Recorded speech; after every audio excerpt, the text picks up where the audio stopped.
In nomine Patris et Filii et Spiritus Sancti. Amém.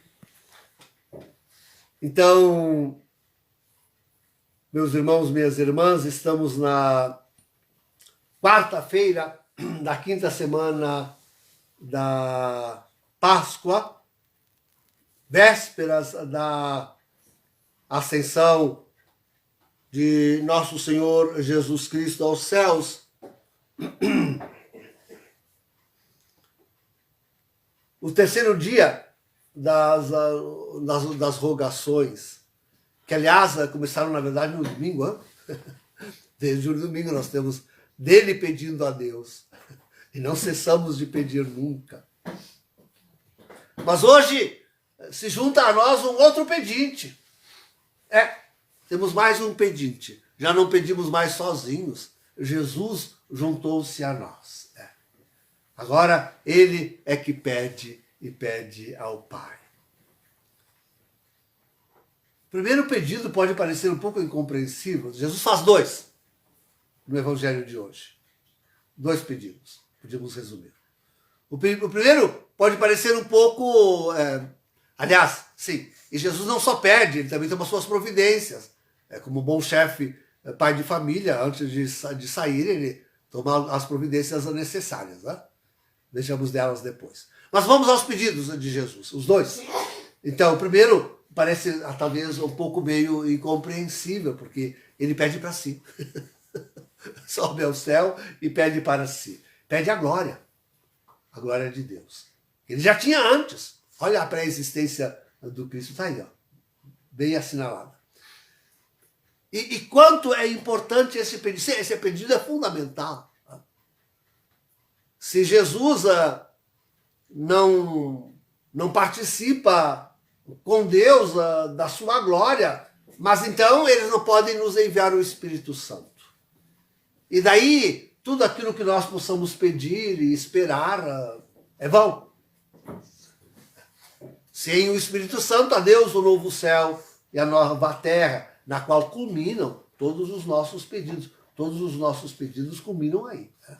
No novo céu e na nova terra. Isto é, todos os nossos pedidos vão culminar ali onde está o primeiro pedido de Jesus.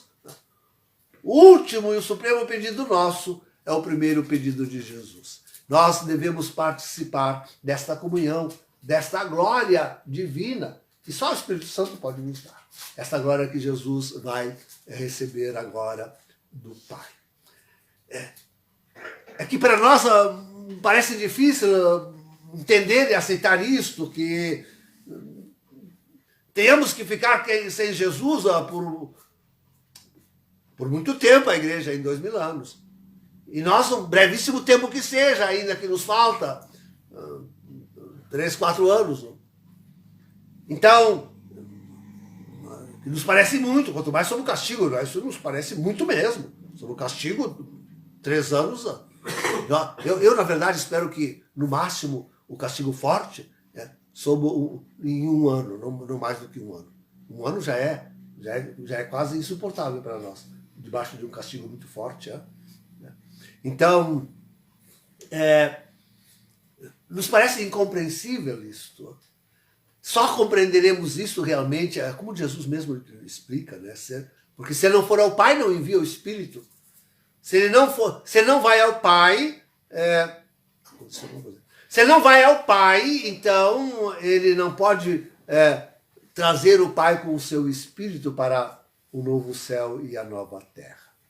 É fundamental que Jesus suba ao Pai, para trazermos o Espírito Santo. Então, esse é o primeiro ponto que ele pede, a sua glória. Ela é importantíssima para nós.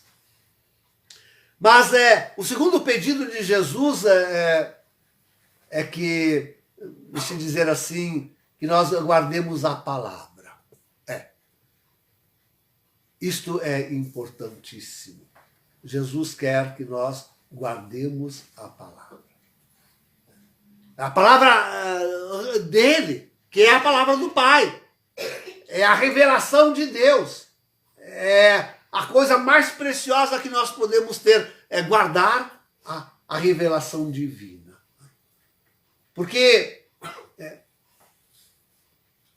comungar com Deus, queridos, a comunhão, não, eu estou falando do Espírito Santo, viu? A comunhão com Deus é conhecer o Pai. E conhecer o Pai é comungar com Ele, é ter a sua revelação divina, é conhecê-lo assim como Ele é. A sua palavra nos diz. A sua palavra é que nos diz. Isto é, Jesus é a palavra de Deus. A sua palavra nos diz.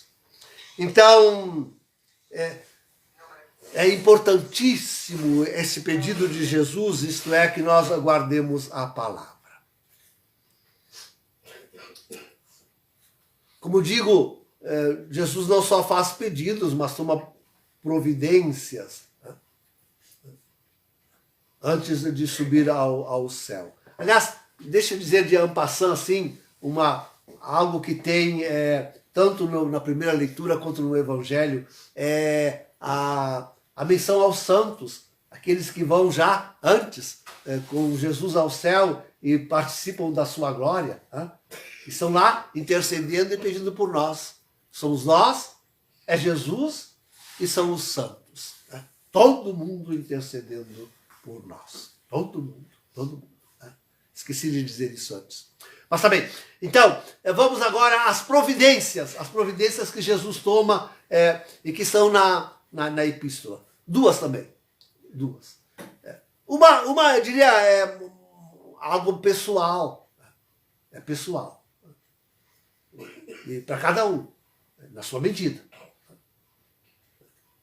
A salvação é individual, é pessoal. Cada um tem que tratar de ir para o céu. Cada um tem que tratar de ir para o céu. É verdade que nós alcançamos o céu trabalhando pelo céu dos outros. Mas nós é que temos que trabalhar. Cada um tem que trabalhar. Pelo próprio céu e pelo céu dos outros. Mas cada um tem que...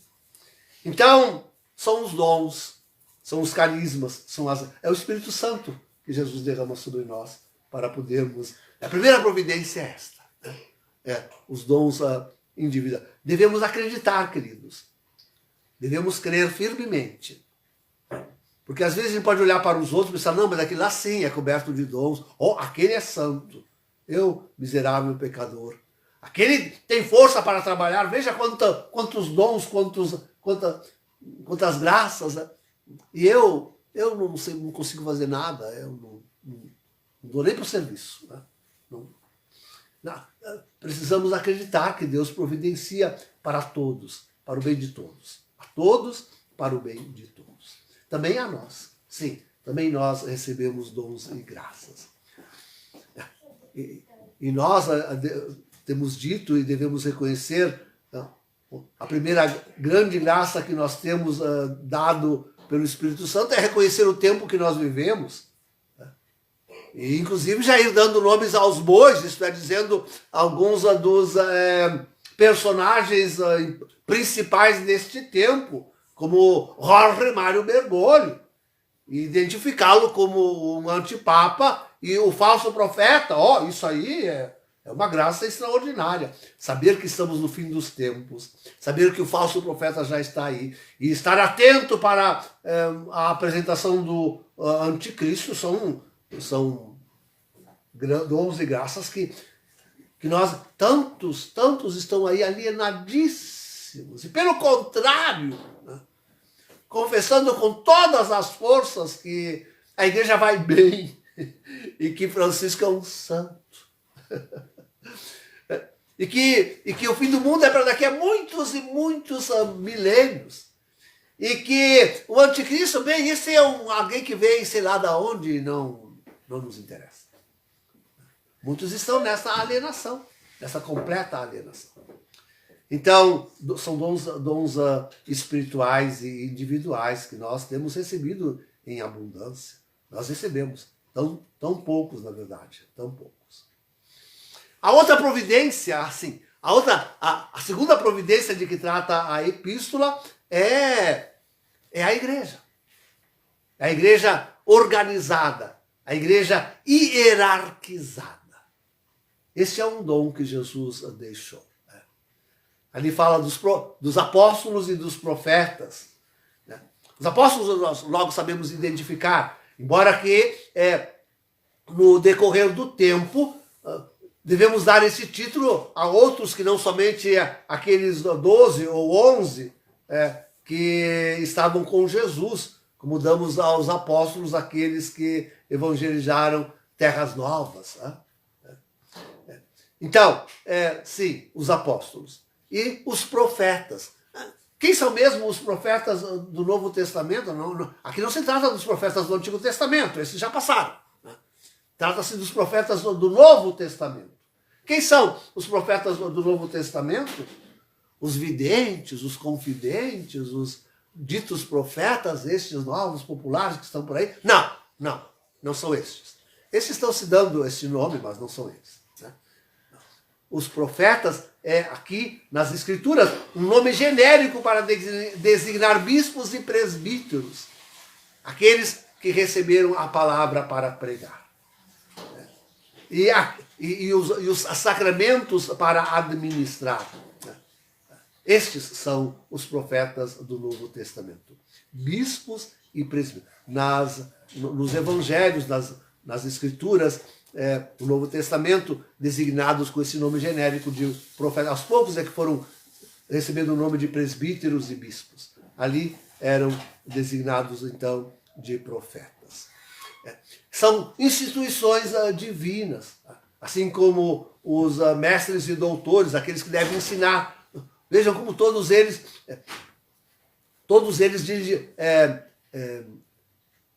nucleados em torno da palavra, e alguns em torno da palavra e dos sacramentos, como são os apóstolos e profetas. Os outros, digo, os mestres e doutores, nós poderíamos dizer os catequistas, né? Mas há mestres e doutores muito importantes na igreja que não são simples catequistas, né? Mas são verdadeiros doutores, né? E que de alta cátedra ensinam a igreja os mistérios mais profundos de Deus, e, sobretudo, de alta cátedra, nos alertam sobre os tempos e os momentos que nós vivemos e ajudam-nos a discernir e a descobrir a realização da palavra e os desígnios divinos. Grandes doutores, grandes doutores. Então, sim, são todos eles.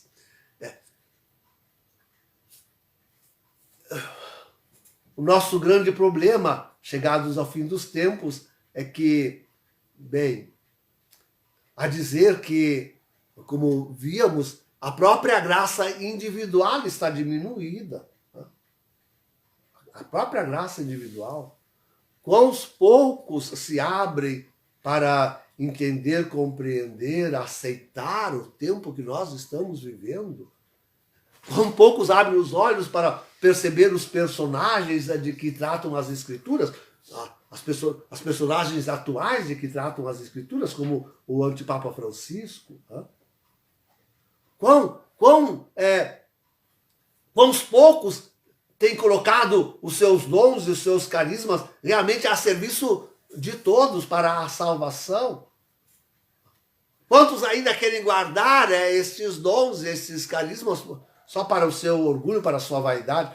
A gente vê na internet o padre fulano de tal, né, que disse uma frase importante, bonita. A gente escreve aquela frase lá no Face, a frase que o padre disse, tão importante, tão bonita. E o padre deve ser cheio de orgulho, né? Deve ficar, usa os dons não para a igreja, até porque ficam lá na igreja de Jorge Mário Bergoglio, ficam lá na igreja, na contra-igreja, mas devem se encher a si mesmos, porque estão na mídia, né? São não só padres cantores e artistas, nós temos estes também, né? Temos estes também, mas de toda a espécie, Então, sim, tem estes, e não só padres, tem também leigos, hein? Tem também muitos leigos, com certeza, pregando e pregando, mais a si mesmos do que a Jesus e ao seu reino que está para vir. Então, esses dons que são tomados como que para si sós, e não para a própria salvação e a salvação dos outros. Então eu digo, sim, é uma graça que foi diminuída. Sobretudo esta, queridos, temos sempre isso em mente. Aquela, isto é, de reconhecer o tempo que nós estamos vivendo e os acontecimentos do mundo e da igreja que nos envolvem. Saber identificar isso. O que está acontecendo no mundo, como sendo parte da grande tribulação, como sendo preparação para o grande castigo, como sendo já como que um grande castigo adiantado. Então, entender o que está acontecendo no mundo é um dom pessoal que nós recebemos, digo, né? Mas que os outros recusam, tantos recusam, não querem de jeito nenhum que os seus olhos sejam abertos, mas se recusam peremptoriamente.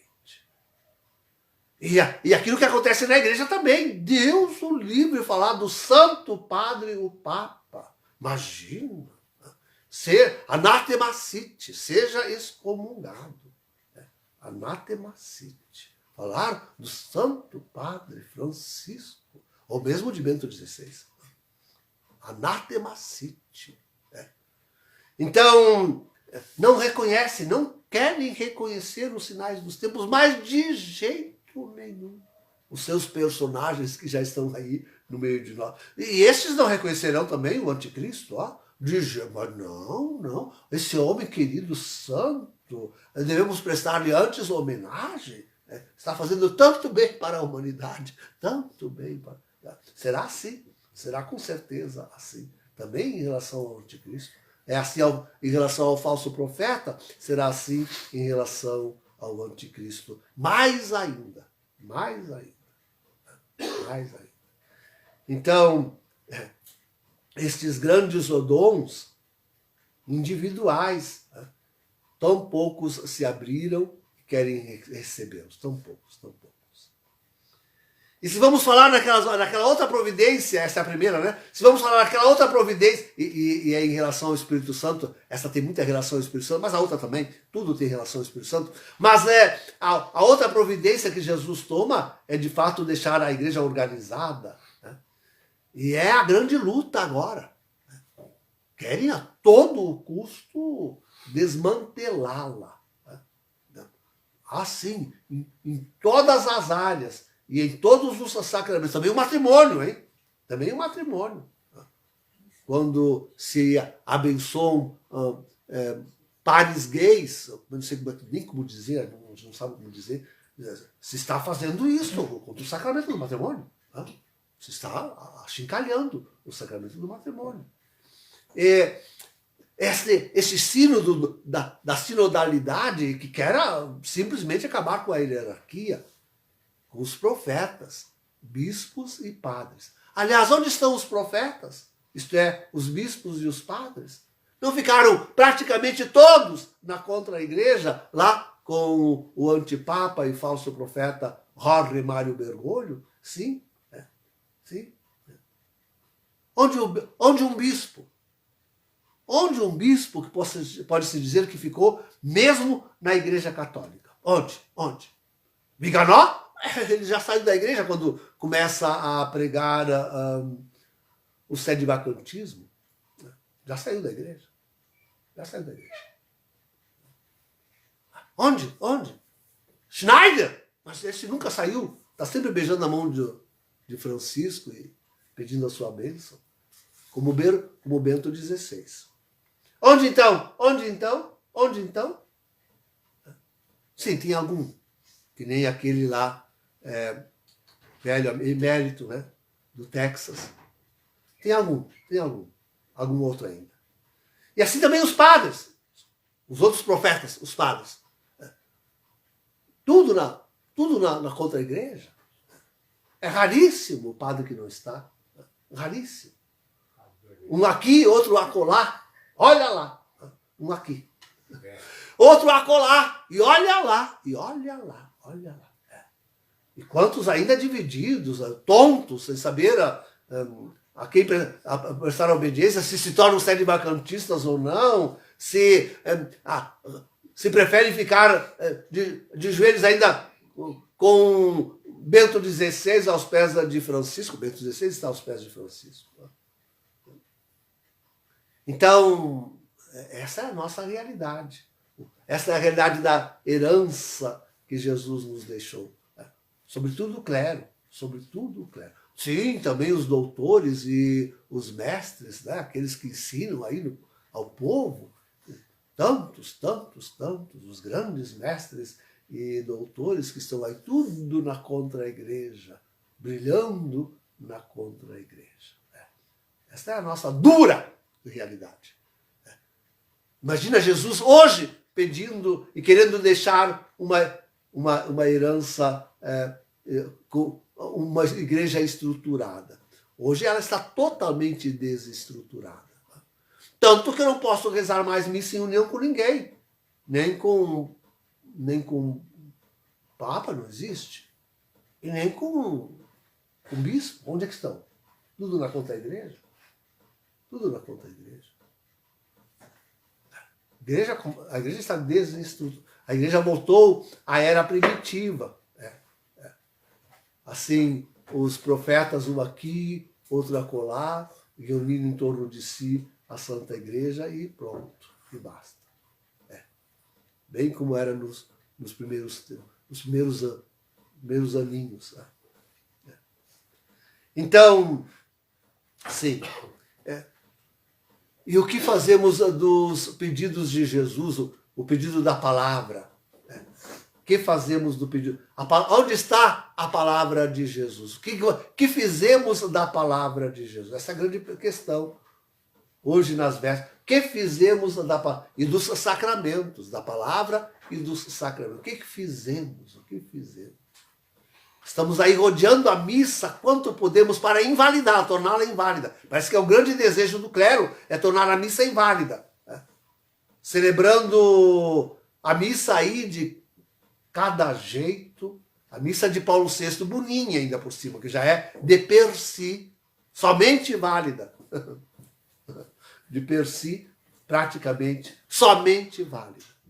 E ainda assim estão cercando ela o quanto possível para invalidá-la. A palavra de Jesus transformou-se em dois lemas, isto é, salvem o planeta e honrem o homem. Salvem o planeta. O aquecimento global, a superpopulação e não sei mais o quê. Salvem o planeta, matando os homens que seja, mas salvem o planeta. E honrem o homem. Deus não importa mais. Honrem o homem.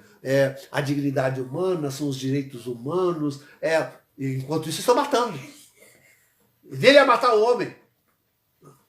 Com doenças que inventam, com curas que arquitetam, com guerras que tramam. Que travam. Não só mais tramam, travam. Agora é travar. Travam guerras. Travam guerras. Guerras que travam. Dele a matar. E a falar na dignidade humana. A falar nos direitos humanos. E dele a falar. Para não dizer que eles protegem o corpo da mulher e matam o corpo do filho que está ainda no seu ventre. E assim por diante. Loucura total, completa. E a palavra de Deus não tem mais sentido para o homem. Não diz mais nada para o homem. Só o que diz para o homem é o planeta e o próprio homem. Chegando ao transhumanismo. Não pode esquecer. Salvar o homem hoje é transhumanizá-lo. Transformá-lo nesse robô comunicável com esses aparelhos e com o mundo. Que coisa! Olha que sanha de loucura que se abateu sobre abandonaram Deus. E aqui está a origem de todo esse mal, isto é, não prestam mais glória a Cristo Jesus. Não acreditam mais na glória divina. Não podem receber o Espírito Santo. De jeito nenhum podem receber. Não participarão do novo céu e da nova terra. Não estão já estão condenados. Não serão como aquela multidão dos anjos e dos santos que no céu, cheios do Espírito Santo, intercedem por nós. Não serão jamais como aqueles. Não podem, não recebem o Espírito Santo, não podem receber. Não podem. Fecharam-se completamente a Jesus, a sua palavra, a sua herança. A sua herança que é a igreja, a pregadora da palavra e a comunicadora do Espírito Santo nos sacramentos. Perderam completamente. Perderam. O que fizemos dos pedidos de Jesus, que serão dos nossos pedidos? Que pedidos saberemos fazer nós que desprezamos os pedidos do Senhor? Que não lhe damos atenção, que não ouvimos, que não o atendemos. Que não o secundamos no mesmo pedido ao Pai. Que será de nós, dos nossos... A gente só pede coisa para si mesmo. E para a própria destruição. Quantos pedidos não passam disto? De pedidos só para o seu próprio egoísmo e para a sua própria destruição. Quantos pedidos dos homens não passam disto? Não passam disto. Não passam disto. Secundemos, pois, Jesus e os seus pedidos. E nos preparemos para amanhã ele levar tudo isto para a glória de Deus. Na sua ascensão. Em nome do Pai, do Filho e do Espírito Santo. Amém.